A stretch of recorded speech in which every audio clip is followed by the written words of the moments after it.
I am excited to introduce our presenters today.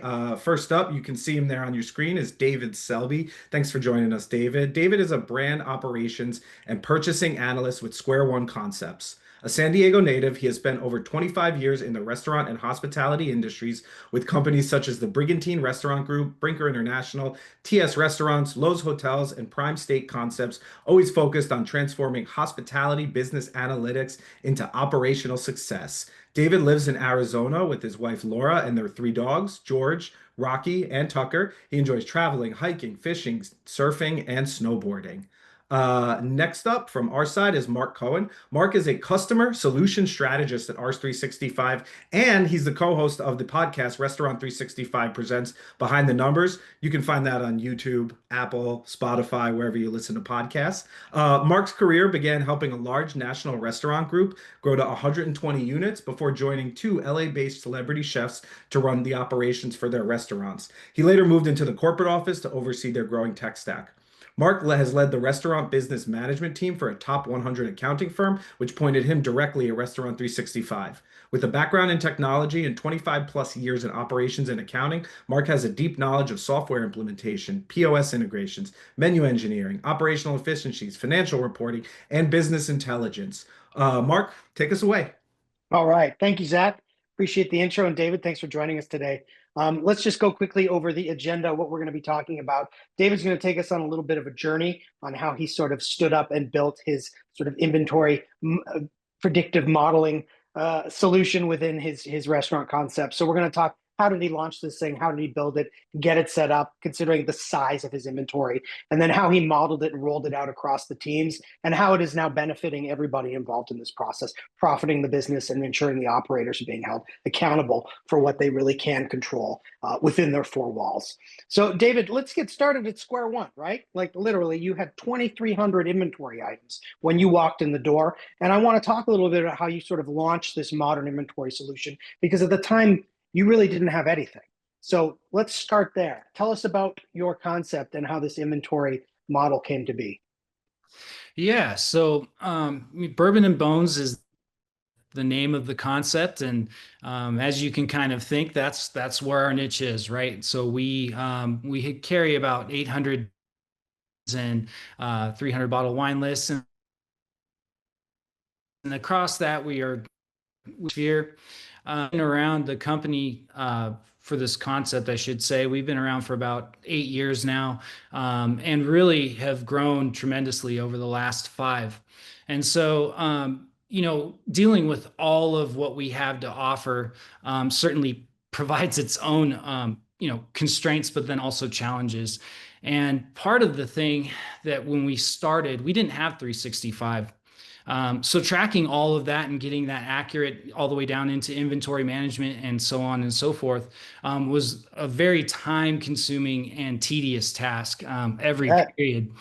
And a lot of these spreadsheets that we had, they were manually based, and so every time something changed, we would have to go in there and change those parameters as well. So it was a very burdensome task. Took up a lot of our time when we're trying to focus on guests, and really try to drive the brand. We didn't have any real insight before 365 into what each store was doing in their customer demand and shifts in those categories. And so we've really tried to tailor our solution in 365 to serve that purpose, to serve the scalability of the brand, and then not only that, but to keep everything visible. And right. And we're not talking about a couple of $1,000s in inventory. We're talking about hundreds of thousands of dollars of inventory, right? So and this isn't just about counting it. This is the whole journey of it, right? So you've got no insight into purchasing, no insight into ordering, right? Really flying blind. And it's really because this was your solution, right? We're using an Excel spreadsheet that is being managed by multiple people. There's broken formulas, there's broken it's just not working. So I can only imagine the sort of nightmare you've walked into here. And then let's talk about sort of what was the first thing you tried to attack, right? How did you go about doing this? Because we're talking about $2,500 100 bottles of bourbon to begin with. Like, where do you start? Yeah, it's a great question.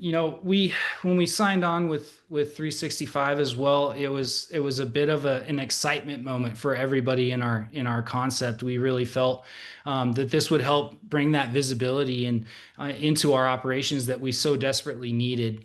And I'm not going to sugarcoat it. We got so excited that at first we wanted to attack everything. Um, that turned into being a case where it wasn't serving anything that we were trying to do. And so, really, we scaled back at that point. We kind of slowed down and really attacked it from the ground up. So, it starts with the invoice, literally. Right. Everything that we do to build all these beautiful reports and analytics and how to manage these things starts with the very first invoice that comes through. And so the first thing that we did was we weren't really looking at reporting at that point. We were looking at, is this invoice coming through correctly? Is there the pack sizes all correct? Is it tying into the inventory templates that these stores have? And is everything tracking correctly?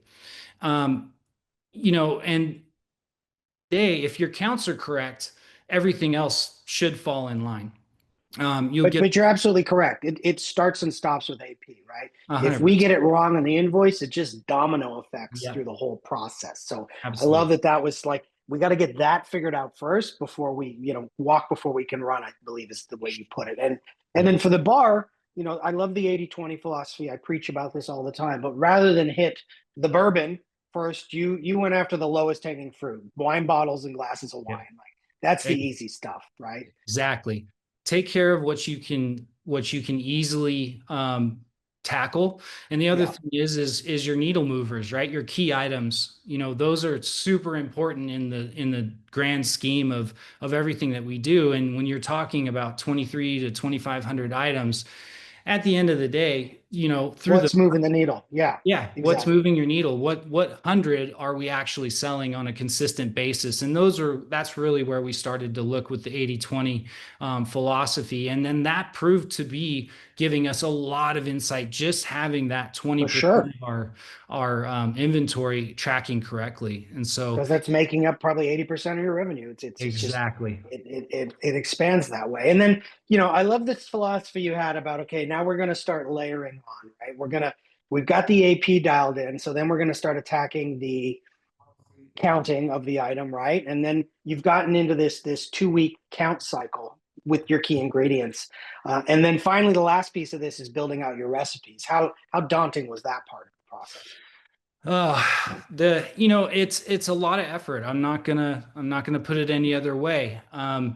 Equivalents have to be set correctly, but again, when we're talking about layering your recipes in, again, you're looking at your needle movers, you're looking at those large scale things, and you're looking at your batch prep at that point. Everything that's counted in inventory, again, falls into that kind of inventory category, and so that's where the layers started to build upon each other. Was we stepped from, okay, now we have our inventory is tracking correctly, we can see what's happening there. And so we started to build in those batch recipes. And then once we felt that those batch recipes were tracking correctly, then we moved on to the higher level recipe specs. You have to get into the kitchen. You actually have to get a scale out. You're looking at everything that goes into those Right. costs, right? And so there's a lot of time that I spent inside the kitchens, inside the restaurants of each location, and really was trying to nail down exactly what their processes were and how they were building these things and looking out for those areas that could be potential pain points for us. Yeah, Uh, you got to be a little bit of a mad scientist in this yeah, process, right? You got to get your hands a little absolutely. dirty. Yeah, for sure. Yeah. And So, so you've reached a point now, right, where you've got this stood up, and I think the a couple of things that we've talked about as far as like lessons you learned. I love this quote. You had, "Don't change your fastball mid game." What do you mean by that? so when we're talking about implementation and we're talking about taking a restaurant that be a very manual labor kind of operation and turning it into this digital format. Um, there were certain processes and standards that we had as a company that worked well for us. And I didn't want to upset those types of rules. Managers, everybody has their own schedules. And when you're talking about trying to implement something digitally that is a foreign territory for these managers that might have worked for years in the same Yeah. structure, we didn't want to upset that. I wanted to make this as seamless as possible to the new system so that we didn't have to change those processes and we didn't have to go through another learning experience, so to speak, or make that learning experience more difficult than it should be. And so, while that's what I mean by the, not changing your fastball, if something's working, we want to keep it working. We want to work on those things that might not be up to spec and up to a good level of efficiency. And so that's how I really modeled our inventory system as well as our reporting, as well as make this as easy as possible and make it look and feel as relevant as it was before. Right, because this only works with operator buy-in, right? If we don't have buy-in at the store level, like this is not getting off the ground. So that's sort of that's critical to any sort of program you roll out, right? So I love that philosophy and approach to it. And then we've already talked about, it is a marathon, not a sprint, right? You wanted to run, you had to walk first. Like clearly, it's funny because I think of it the same way we talk about the purchase items, right? You basically have to go on the same journey as your bottle of bourbon, when it was purchased, how it was purchased, then how it was counted, then how it was used. Like that's that layer cake effect you talked about. And then I think this last point is super critical for everybody that's watching. Gatekeeper is key here, right? You can't just open this up to all your managers and allow them to have control over the database. You sort of have to own that piece of it. 100%. And that was something that, over the years, we have gradually kind of opened, not the gates. At the end of the day, for me to build the system in, I really needed me to be the gatekeeper. There are other hands in it. There are other ways of thought. There's different trainings. And so that was really kind of putting a hamper in the development of the database. And even now, there are certain things where I've coached up my GMs and the managers involved to understand and bridge that language gap of, using certain reports in 365 to their benefit. And now we're at a point where they're fairly proficient. Now, would I really suggest anybody just let all the stores take care of their own business in their own hands? No, especially when you're in a concept environment. It's just there's too many things that can go sideways, and even in a maintenance mode where we are now, there are things that come across my desk every day that are different. So to alleviate those headaches, to consistent and to keep the flow of the process consistent, it's really important that you have somebody in your organization that is working with 365 on a daily basis inside data, and kind of giving it a massage, right? You have to look at things sometimes down to a granular level. Yep. And 100%. It's just really important to keep that person engaged with it and keep that single person engaged. So especially how many locations do you have now, David? So we have 5 now. Yeah. So I think once you get to 2 or 3, that's sort of, you've got to get that locked down. Yeah. And I always talk about future proofing your business. Even if you don't think you're going to make it to 10 concepts, think about what if, like plan that could happen. Yep. So if you don't do the groundwork at store 2 and 3, you're going to get to 10 and it's just going to be, spaghetti code. It's going to be a little messy to deal with. So I want to talk about the operator buy-in at this point, right? So now you've got the system stood up, you've got it on its feet, and then sort of take us through the workflow. But before we talk about that, I just want to run a quick poll because I want to see what everybody else on the call is doing in terms of their inventory. All right, here comes that poll. Now, David, you said you're doing bi-weekly, right? Every 2 weeks? Yeah, so all of our stores do a bi-weekly inventory count. And again, that was one of those fastball kind of pitches that we had. We've always done bi-weekly. There are times where we will do spotlight inventory checks on a weekly basis if we're seeing problems. Like those key items, just attack sort of, yeah. Or maybe you've got an issue with your meat, so you're just going to count the steaks every Yeah. day for the next week or two. I'm really excited. I've got a lot of people doing inventory weekly in this poll, which is fantastic. That's huge. That is not Right. what I expected to see. So that means we are doing the work. People are actually listening to us and counting their inventory weekly. I love it. It's great. It All really right. does help. Oh, it's huge, right? I mean, anytime we're waiting to the end of the month to do anything in this business, we've already lost the game, right? So we're talking about this 2-week inventory cycle. You walk us through the workflow. So everything gets counted Saturday night into Sunday, and then Yep. sort of what happens after that process. Yeah, so they go in just like you said, Mark, overnight Saturday and Sunday mornings to complete their inventory.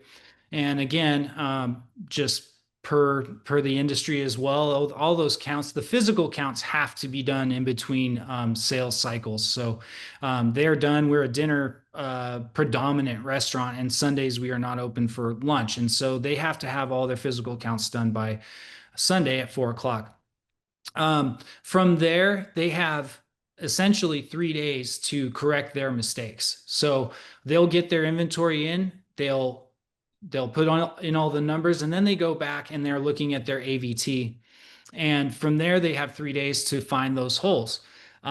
If something was counted wrong, if something was 3 cases instead of 3 bottles, so on and Right. so forth, because those types of things happen. And we don't want to make this process something that is detrimental to just your overall engagement with the company and your restaurant, right? We don't want to make inventory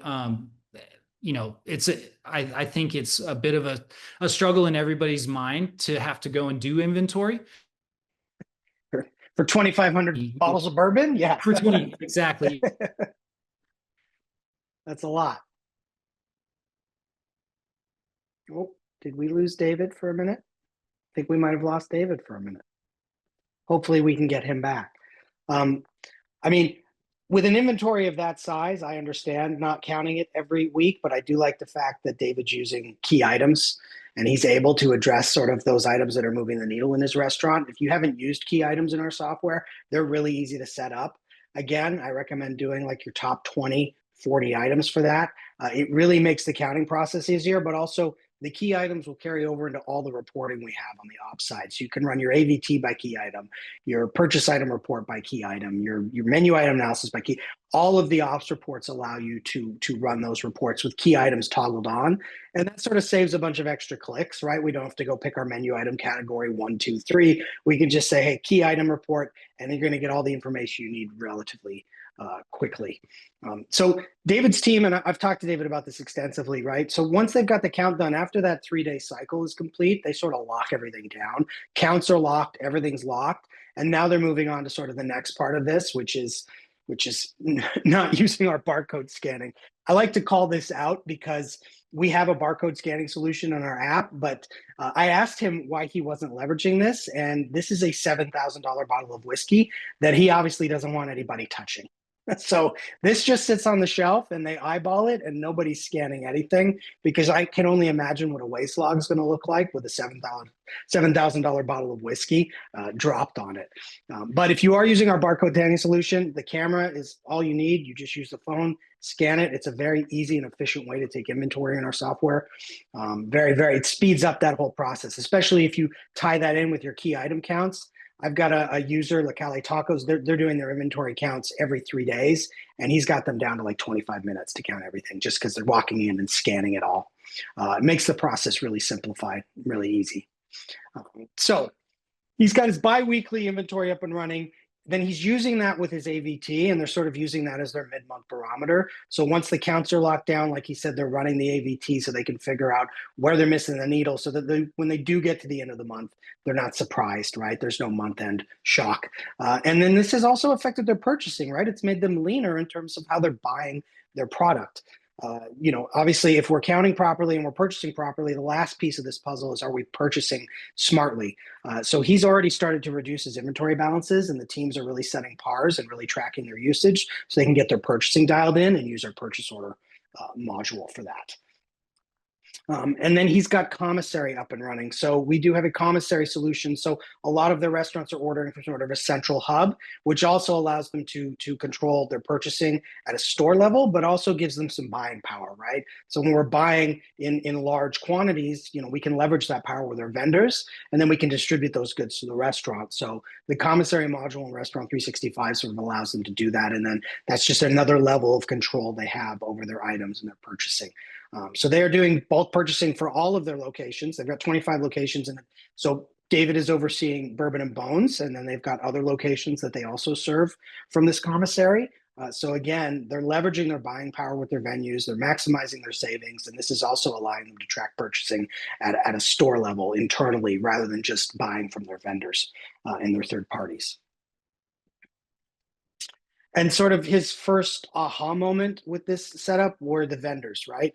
So, we started the call by talking about the fact that they really had no visibility into their purchasing or any of it, right? It was all Excel driven. So once this piece got stood up, there was pretty immediate ROI in terms of their vendors being held accountable, because they were finally able to see, what they were buying, how they were buying it, what they were paying for, and then take that information back to their vendors and ask them, like in this example here, why are we getting $55 a case in one store and 42 at another, right? So we've got reporting that allows you to see your cost across all of your locations, across all of your vendors. And that's really an opportunity for the larger groups to sort of double down with their vendors, lock in contract pricing, lock in pricing with their vendors, and then start reporting and tracking those pricing levels. So we actually have a solution in our software that allows you to tag these items and say, okay, this is my contract price. And anytime it's 5% out of line, we're going to highlight that on the invoice. And then we've got a contract violation report you can run. And then you've got all the ammunition you need to go back to your vendors and say, hey, this is not what we agreed upon. And, you owe me money. We'll see how well that conversation goes. But regardless, it allows you to hold your vendors accountable at a much higher level than just an assumption. And so the outcome of this so far, immediately, vendor credits. There were $30,000 in vendor credits just sitting on the table. So there was literally money on the table that they weren't even aware of. And they've reduced their food costs down 2%, their liquor costs down 3%. For a high-end steakhouse, I can let you figure out what their check average probably is, what their AVU likely is. That is a lot of money we're talking about. So the one thing I always talk about with the AVT is fundamentally, if you can get it stood up for that 80-20, if you can get it stood up for that 20% of your product mix, then I guarantee you are going to shave 2% off of your food cost easily. It's just, the minute you start to measure something is the minute you can start to track it. It's the minute you can start to affect it and make change around it. So there is immediate ROI on this, and you don't need to spin up your entire inventory database to get this up and running. Like we talked about at the beginning, you don't want to eat the whole elephant at once. So 3% liquor costs, 2% food costs, those are huge gains, right? So a lot of money was just sitting on the table, and it didn't take them long to realize that and start to recoup that. And this trend has continued. We were talking before the webinar started about how they're doing this year, and this trend has continued across the board with this solution. So we get to the final part of this journey, right? So we've set up our system, we've modeled it out, we've got the team adopted on it. I'm going to argue that's probably one of the hardest parts of this process is operator adoption. So I really love David's point of including them in this journey, right? Getting their feedback while getting their buy-in and trying not to rock the boat too much. If they are used to a certain way of operating and doing their day-to-day, you don't want to shake that up too much at the beginning. But also, I think it's really important to we don't just want to build something like this and then say, hey, here you go. This is for you to use now. It's really important to get their buy-in along the way. I love the idea of the operators working with the teams and helping them build this process and this solution out, right? Getting their input and getting their buy-in, right? For just something as simple as your inventory, your stock count templates, like your locations, right? How do they want to set up their stock count templates in their sheets? That really helps, I think, with adoption when they feel like they're part of that process and they're not just being handed a solution and being told to do it. So we're going to do another quick poll because I'm curious how everybody out there is operating.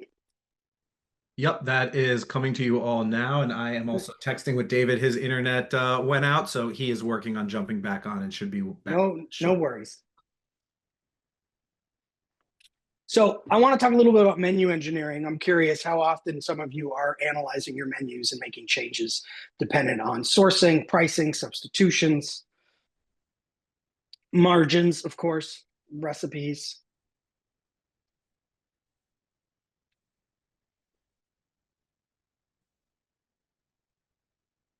Right. This is about what I expected. Quarterly seems to be sort of the sweet spot. And I think that makes sense, especially if you've got a large menu. Right. One of the things we really want to be sensitive of is consumer sentiment.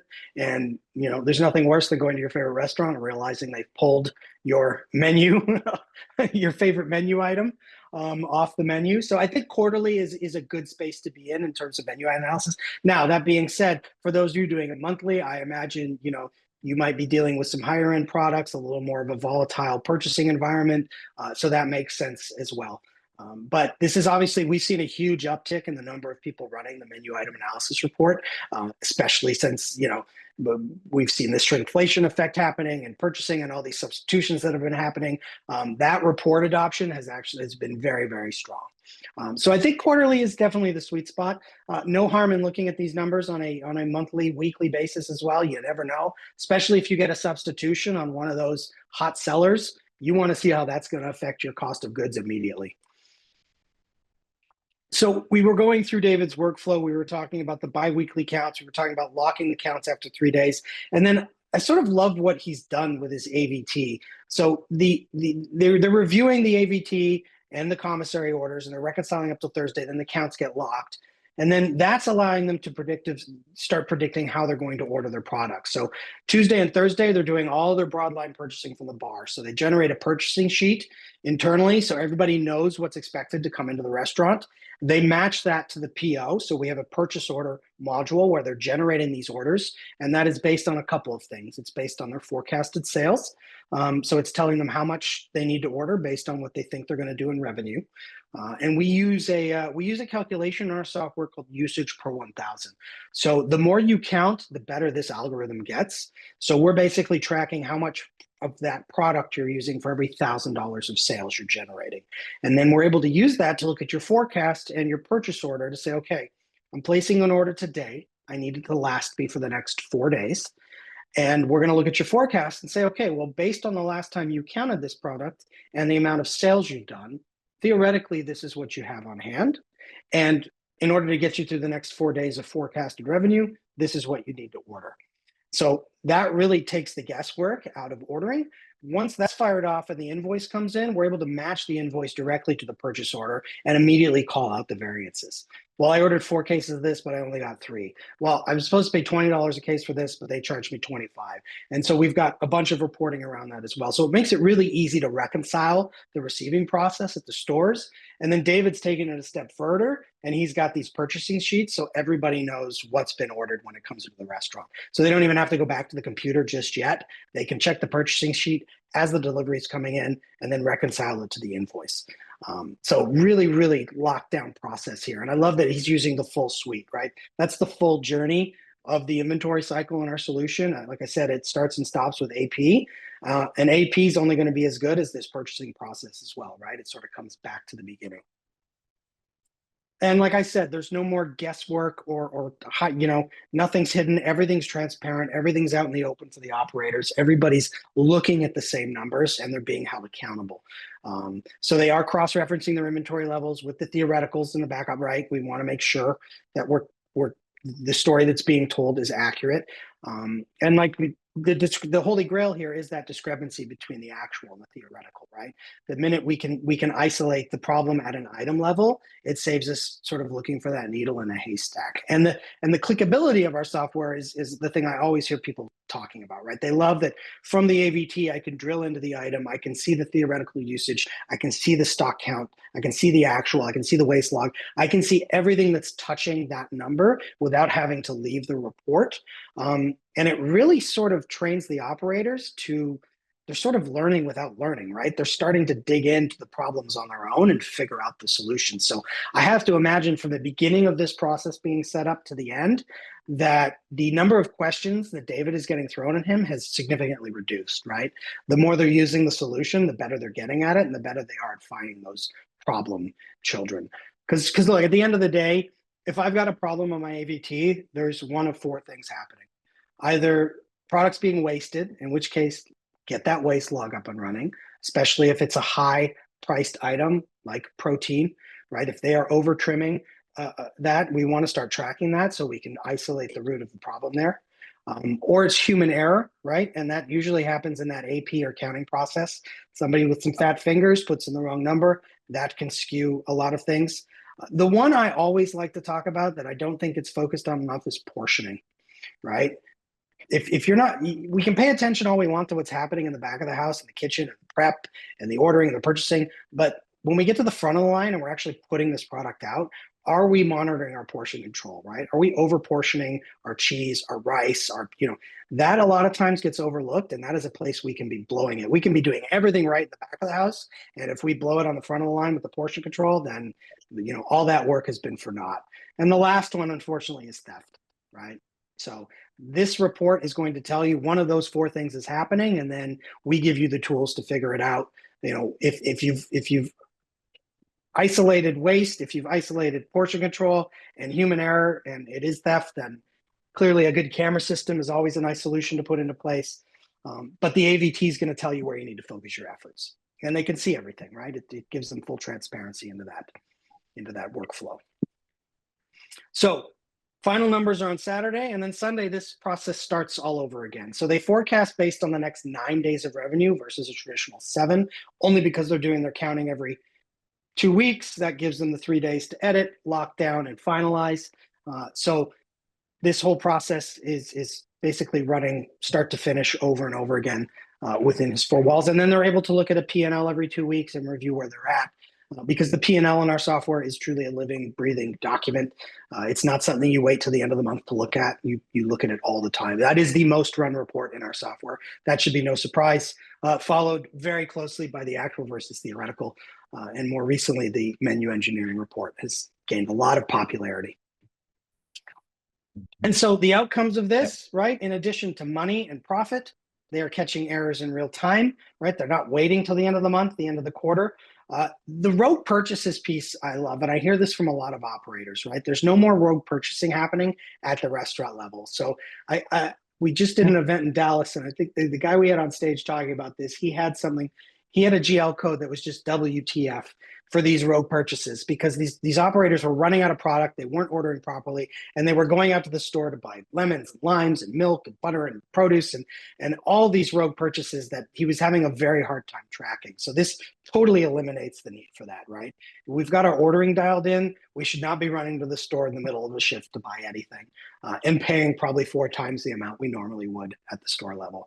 And I was shocked to hear this from David. He's changed his glove vendor 6 times. So, I mean, that's how closely they are monitoring what they're paying, how they're buying, what they're purchasing, right? They've got it dialed in, and that's afforded them the luxury of being able to pivot like this and change their glove vendor 6 times because they got a better price. And then, Mark, I think David Heyo. looks like he's back. I think let's give him a shout and see if everything's working on his end. Yeah, hey, are you there? I'm here. I was telling your story for you. I heard it. It was beautiful. I literally was captivated so much. Thanks. I feel like we've had this conversation enough that I know it by rote. I was just talking about sort of some of your other outcomes, and why don't you walk us through this one? So, because you've got your purchasing dialed in now, your balance sheet is starting to significantly reduce, which is amazing. Yeah. So, again, this is what we were driving for when we decided to build all of this out, and it's been a tremendous impact on our operations. One of the biggest issues that we deal with in our sphere is inventory carry, right? And so we've been able to, over the last 18 months, drop our inventory carry down into leaner practices and dropped about 20%. So, even with those numbers that you're seeing in front of you, we're close to that $300,000 mark. We feel that about 285 is probably like the leanest point that we'll have with this concept. And Yeah, that makes just sense. the ability to manage that, right? And to identify items and inventory that are sluggish and maybe are obsolete for our operation. That's what all of these reports and the AVT and everything has really, really helped us to do. It's just been so tremendous to be able to be in command of our inventory with that many items on a daily basis. And it's I don't see how we were doing it before, to be Well, you quite weren't. honest with you. No, yeah, it wasn't. It really wasn't. And so it was a very purchase heavy concept before 365, and now we've been able to wrangle that in.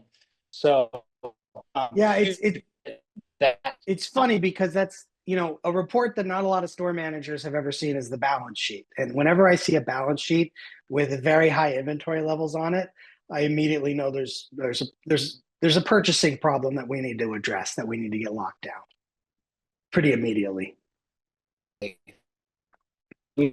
So we really, I think we lost you again, David. oh, you did.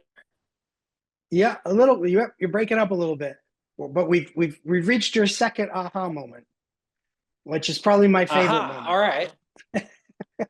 Gotcha. So you set your AVT up to mirror your menu item categories. So traditionally on an AVT, we see like, red wine, white wine, or bottled wine, draft. You've aligned this directly with your menu items. Tell us why. Yeah. No, I don't think we're going to be able to hear him. Ah, isn't technology fun? There everybody? we go. Oh, I love it. Is that better? It is. All right. So yeah, getting to that second aha moment, I think that, the first one was capturing those credits that we really either were delayed or we just weren't getting. The second aha was when my staff and my managers started to come back to me and were asking questions that were directly related to the process and the function of Restaurant 360. When we started to bridge those gaps of what they're doing and how they're relating their activities to what that does with the numbers. And by mirroring our categories in the AVT, it made it really easy for our operators to really dive in and single out what was the fact, whether it was a bad inventory count or even down into locations. Like if you had a person that was counting that missed an entire section, we could see those things. Right. With by the glass offerings, your higher volume movers that we typically expect cases to be moving every 2 weeks, we can see that, right? And we can see those holes if we're waiting on a credit or something got returned back to the vendor, both on the food and the beverage side. And so that was where when my operators came back to me and said, hey, why is this report saying that I'm in case of this? And we have it. That was like, aha, now we're really diving in. They're asking the right questions. And that's usually the key indicator that everything's working, right? When they start asking the right questions, it's working. And I love this idea that it is a matter of taste, right? Like it's not just about counting it, buying it properly, ordering it properly, but like, how are you selling the product, right? If something's not moving or something's not selling, that is really part of this whole process. That menu engineering piece we talked about, you have to pay attention to that as well. And mirroring that with the AVT and the way that David's got it set up where the menu item categories align with that report, it really makes that process easy because you can really start to see how your menu is aligning with your inventory and what's sitting on the shelves and what's moving and what's not. So I thought this was a great setup. One of the other great things I just heard about from another operator is they've taken their liquor AVT and they've distilled their reporting unit of measure down to the shot. So everything's down. That is their reporting U of M for all their alcohol is the shot. And so when he runs his AVT, he could see how many shots he's lost of a certain product, which I thought was great. And 1 week he grew some shots. He had a couple extra shots. So I thought that was really clever. Yeah, and it really helped to, again, bridge that onboarding and that buy-in, and trusting the data, right? I mean, at the end of the day, when you're sitting in P&L meetings and there might be some questionable numbers, there are things that we can actively go and search and find and prove or disprove from those conversations. And it's really helped to bridge the gap between corporate operations and our operations out in the field at their locations. That's huge. That's transformative in and of itself, for sure. That's huge. So I want to talk. We were asking the group on the call about menu engineering. It sounds like most people are doing this quarterly. How often are you doing your menu engineering at Bourbon and Bones? So we typically, we've kind of revamped that process. It used to be that years past that we would just write menus based on when we were seeing numbers that looked a little sideways, and we would go rewrite one menu and hope that it kind of fixed the problem. Now we are at a point where we can actively see what we need to do and make those changes. And so we usually review them on a quarterly basis. Okay. It might just be that there's no revision that needs to be done at that time, that particular time. Sure. If it ain't broke, right? Don't fix exactly. it. Exactly. If everything's working the way that it should, then we see great success out of that, and we don't want to harm it. But at the same point, we end up usually doing 2 to 3 full menu revisions a year to keep up with that. And the menu engineering dashboard especially has been that goes with the AVT and everything else. It really helps to highlight those big movers, the things that help your restaurant the most. And so I'm looking at that menu engineering reporting probably every month. I'm really not a deep dive, but enough to give me a good sense of what's happening and what we've done well in and what we could improve on. Love it. So we're going to do one more quick poll before we get into some Q&A. Cue us up there, Zach. Yep, coming your way now. Thank you. So if you haven't seen our inventory solution or you're interested in it, let us know. I already see a question in the chat about barcode scanning. Definitely something we can address.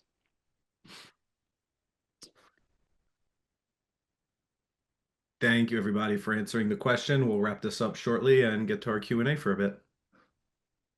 It looks like we got a bunch of questions. Zach, do you want to moderate for us?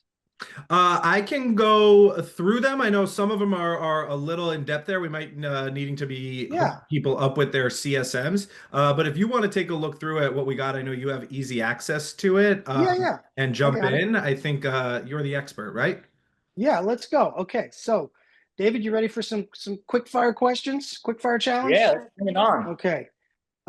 So first question here, if you start a stock count at 5 p.m., do sales after 5 p.m. still get included for that day?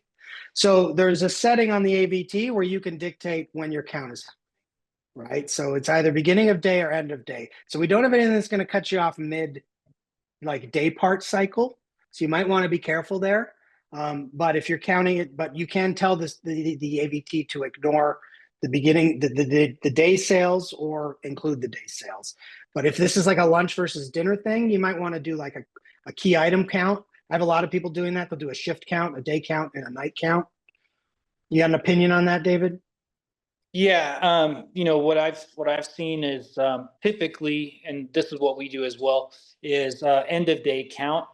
And so what we try to do is we start the count on Saturday as the baseline. But again, when you're setting it as end of day sales, it's going to take into account all of what happened on Saturday, right? And so really that timeline of them counting is from when they shut the doors on Saturday to the beginning of that opening on Sunday. Again, it's something that the cutoff isn't going to be based on like a 5 p.m. or anything like that. It's usually when your Aloha or whatever point of sale system that you dictated does a refresh. It's kind of the end of the day in terms of that style of reporting. So yeah, you can set it either way. We just prefer it to be end of day. Yep, that's fair. Alex asks, my concept is 11 locations, 5 corporate on R365, 6 are not. Possible to utilize inventory portion for franchise locations to have consistent inventory taking. So a couple of options here, Alex, right? So if the other 6 stores are your franchisees, you could add them to your current R365 database and then share your purchase items with them. That way everybody's working off the same templates, everybody's working off the same items. Obviously, we would want to be receiving their AP because that's really the beginning and the ending of this process. The other option is that they could have their own databases, but then you're losing a little bit of that gatekeeping that David and I talked about. So depending on what level of control you want, but we do have franchise groups where everybody's in the same database together. They're all sharing the purchase item records. But again, that gatekeeper piece is sort of critical to that. Yeah.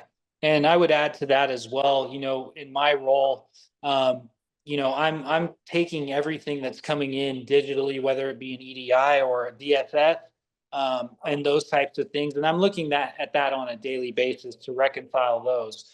So, it does take that extra step. And part of that gatekeeping is to make sure that the process of what you're doing is consistent day in and day out and not having multiple hands in there going different directions. Yeah. I got a really good question here from my buddy Chris over at Mustard Seed. Can you explain how you designed your POS bar keys so they connect to your recipes? So he said, we find the menu recipe connections are easy, but drinks are tough because liquor is difficult, right? We got different size pours, doubles, rocks, martinis. So how do you guys handle that? Well, that's actually a great question, because just as much time and effort that I put into building R365 was, again, going into our point of sale and cleaning that up and making sure that those item links were the correct items to pull whatever recipe that it was pulling. My example would be like tomatoes, right? Like there's 6 different tomatoes in our point of sale. They all are meaning something different. And so you really do have to go in there and identify those numbers. And what we did in the initial setup was we would go and press those button presses, void them out in the system, and they would show up the next day in Restaurant 365. And that way we had a very clear understanding of what that button was doing and where it was in the point of sale. And then if we needed to change it and build a new button, then we would do so.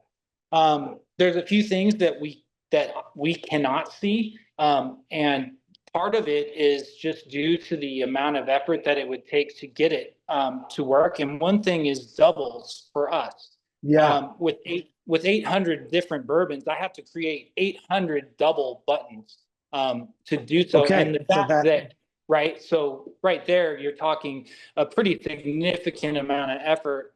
And not only that, but the space in the database itself, right? So given our nature of what we do, we don't sell a lot of double pours.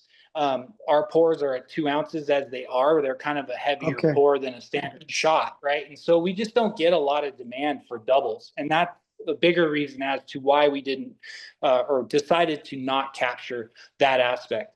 So what about something like an old fashioned, right? So if I order an old fashioned and I want to use Buffalo Trace, how's that getting rung in?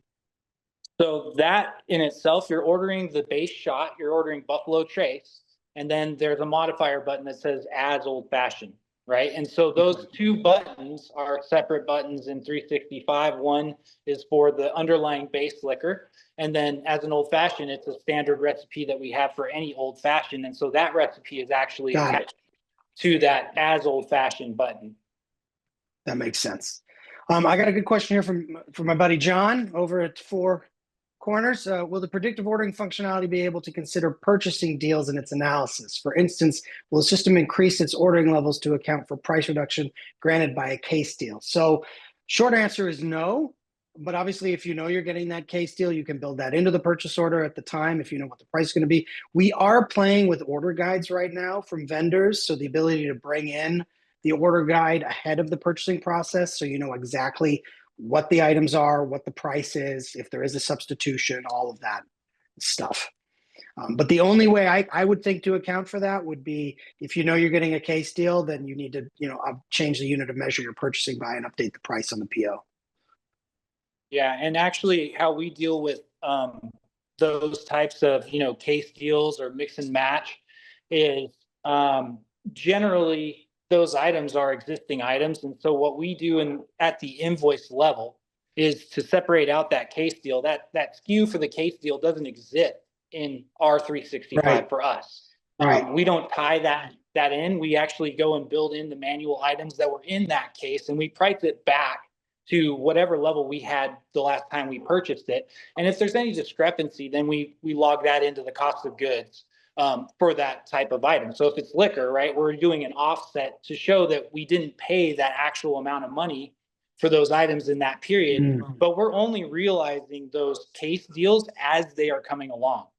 So, and there's a number of reasons for that. One is if you get a case deal and you don't get that case deal again, and that case deal happens to upset your pricing on said item by $15, and you only bought it one time, when you go to look at your quarterly results, you might have some very wild numbers coming out of that. And you're not accurately tracking what's the next time I'm going to buy this, where does that price land? And so there's a little bit of difference in how you want to go and operate in that type of scenario. And it's, again, if you want to categorize those case deals and you're very heavy on them, then you can do so. It's one of those things where you're kind of dancing on the knife's edge of having accurate information and then not having accurate information on your purchases. And the last thing I was going to say on that is I expect my operators in the stores that are purchasing to ask those questions of their reps. The ones that are ordering and actually making those purchases need to be cognizant of those value-added case deals and if it makes sense for their own location. And it's really on them to decipher that, right? Whether or not it's a value, even if it's a case deal or not. Do you want to sit on, let's say 4 or 5 cases of something that really is not moving that well for you just because it's a case deal? I'm seeing a couple of questions in here about barcode scanning for a liquor bar, and this is built into the solution. You just need to have it enabled if it's not turned on, and basically we'll generate an entire set of barcodes for you to add. When you scan the product, you tag it. If you don't have a barcode, we can create one for you for like prepped items and stuff like that. But then for the liquor, the first time you scan it, we're going to ask you to link it to that purchase item record. So a little bit of setup involved, but once it's done, it's built right into the R365 app. You can just use a phone or an iPad camera. There's full documentation on this in the support center, or reach out to your CSM if you want to learn more. But it really, I told them why you're not doing it, David, when you were offline, that $7,000 bottle of Macallan. So everybody understands why you're not using that solution. But we have a lot of people that are. Leanne wants to know, when you're doing your biweekly inventory, is it all items or just key items? It's all items. I mean, everything that's countable, obviously there are certain things in our operating supplies that we don't count. That are, gloves, right? Aluminum foil, things of that nature. But anything that has a revenue generating aspect to it, right? If it's in a cocktail, I want it counted outside of the pick, right? But I still have my picks, let's say, for the cocktails. They're still itemized in the system. We just don't count them every time. But anything that is a base spirit, or even down to lemons, limes, your backup juices, all of that, even your prepped batches, because some of our batches are alcohol based, and that batch could be a $300 cost, right? And so that's where we go with that. So yeah, they're counting everything that we have them count. There's no shortcutting on that. Jennifer asked, what's the name of this report around 1122? I'm not sure what report we had up, but we looked at the main reports we looked at on this call were actual versus theoretical, menu item analysis. That last screenshot you saw was a menu engineering dashboard that lives in our intelligence solution. And then the menu engineering, the menu item analysis report is basically our menu engineering report. Yeah. John, barcode scanning is great. Do you have scale integration? We do not. That is something we've talked about. Also, like we'd like to integrate with thermometers at some point, Bluetooth thermometers for line checks. That's all sort of on the roadmap at some point. But right now, it is just the barcode solution. Hey, Mark. Yeah. That report question was regarding, I remember when it came in on slide 19 at the first aha moment. Should we just go back to it? Yeah, let's Yeah. travel back Oh, in time. 19. yeah. So this is the AVT in the menu. Yeah, that's the actual versus theoretical report. So, oh, and of Yeah. course I've blown it.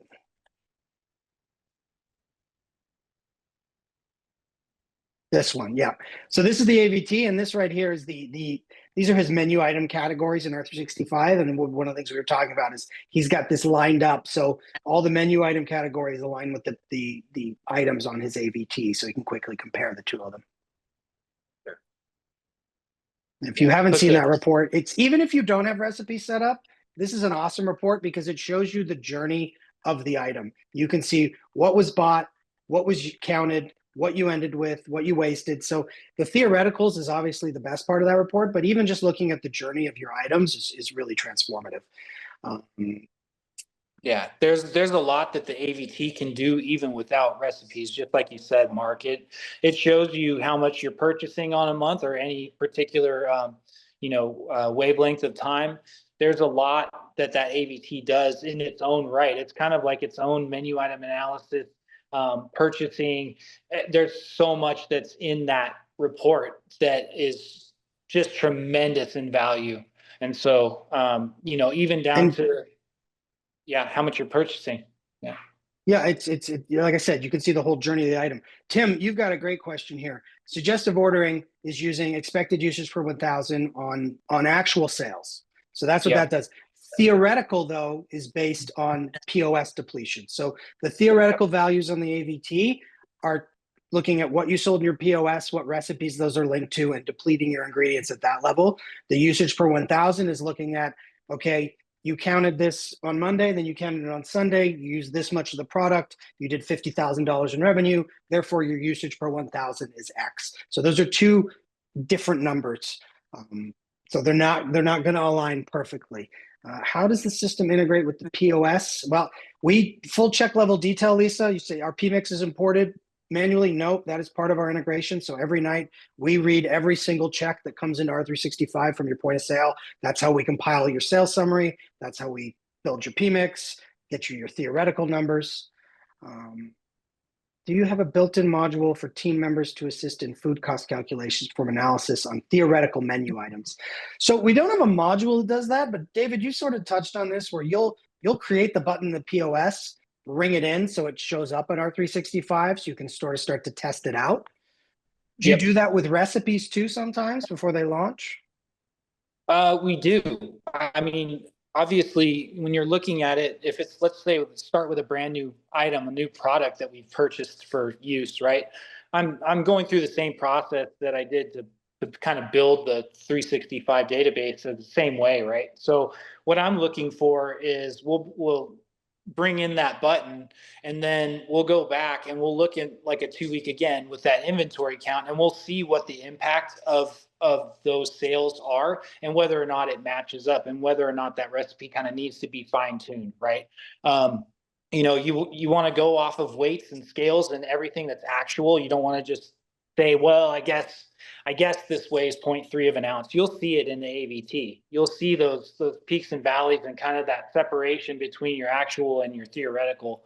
And so we do test that. But again, in the number of aha moments that I've had with 365, it's to the point where if we look at that recipe and it matches what we have on paper in our recipe books themselves, then we're pretty certain that it's working correctly. Generally, if I have a recipe that's not working, it's usually because an item was set up incorrectly. Right. Right? Like you have a case or it's not 1 pound, it's 1 ounce. And so those types of things will show immediately on your AVT. Yeah. Mustafa was asking if we have a predictive PMix module. We do not yet. We are working on a prep module though that would look at your, theoretical usage and then, based on forecast, indicate what you should be prepping at a store level. That's sort of the next piece of this puzzle.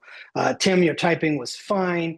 Does AVT have a drill down to menu item usage? Yes. So the The AVT report, like I said, totally clickable, drillable. That's one of David's favorite things about it, is you can go right from the AVT right down into the menu item to the recipe to the invoice. You can see the whole thing. Yep. Menu All the way engineering down. report. Yes, John. John Offerdahl, how are you, man? It is the menu item analysis report. That is the menu engineering report. So obviously, it's a great report to run because it's going to sort your menu items by volume, by sales. So you can really see that top, that 80-20, you can see that top 20.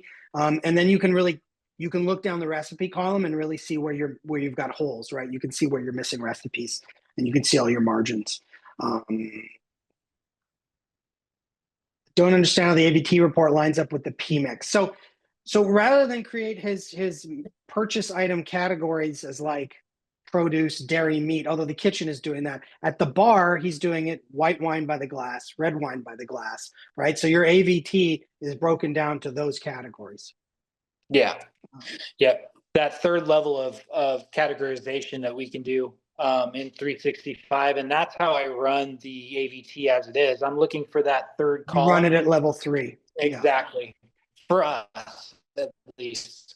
You go up in category 2 and category 1, you get a much more broad aspect. But when we're looking at those reports, I'm looking at overall trends. I'm not looking so granular as you would do with the AVT.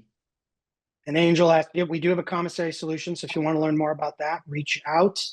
R365 prep logs. So again, the old version of prep logs are sort of we're working on a new predictive model. So I think I answered that question already. We already have R365, but for 5 stores, but all the other locations. So you're pulling all your other stores, Alex. So you've got their data. So you can run a company-wide PMix. We might want to talk a little bit about what we call menu item separation. So being able to call out what is like a corporate menu item versus a franchise menu item. Obviously, we segment everything at the location level, but we've got other ways of parsing data. So you don't have individual menu items for every store. We could say, these are my corporate menu items. These are my franchisees menu items. Makes it a little bit easier for recipe management. Was this process driven by IT, accounting, ops? What level of IT support was there for this? That's a great question, David, because you drove this bus, right? You were driving this. Yeah. And you're ops. I drove it. You're in the ops world. Yeah, I mean, I'm in ops and accounting. Mostly when it came to IT, we don't really have. I mean, we have IT, but we don't have an IT specialist, and that's something that in the terms of getting 365 set up, it's really not such a huge issue. I mean, you really, obviously you have to be cloud-based, so internet-based. But in terms of building it, there's not a lot of IT that went into implementation once the Right. invoices are coming in correctly, not even correctly, I should say, just transferred over digitally, right? There's not a lot of IT that we actually need. It's more of that accounting and operations expertise to understand what you're doing with those things, recipes and items and so forth. So for us, we really didn't have a huge IT department helping us on this. There was no coding involved. Again, when we're talking mapping, it's pretty straightforward in 365 as to how this operates, right?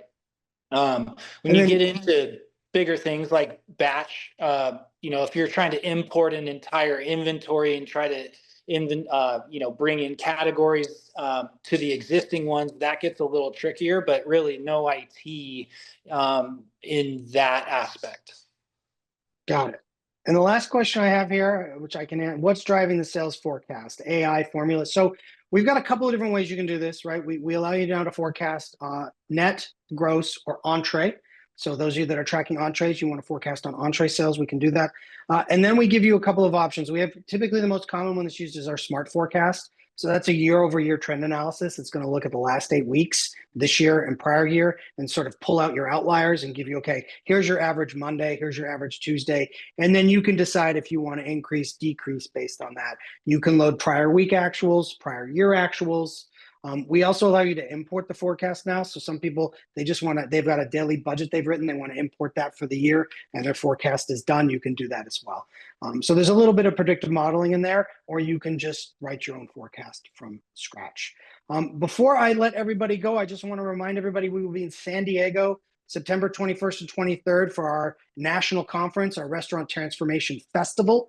And then we're going to wrap the year up in New York, December 3rd for one final restaurant transformation tour. So San Diego's a 2-day event.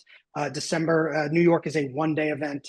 QR code if you want to sign up. If you've never been to one of these, we do panels just like this live. It's a great place to meet other R365 users, people like me and other CS representatives.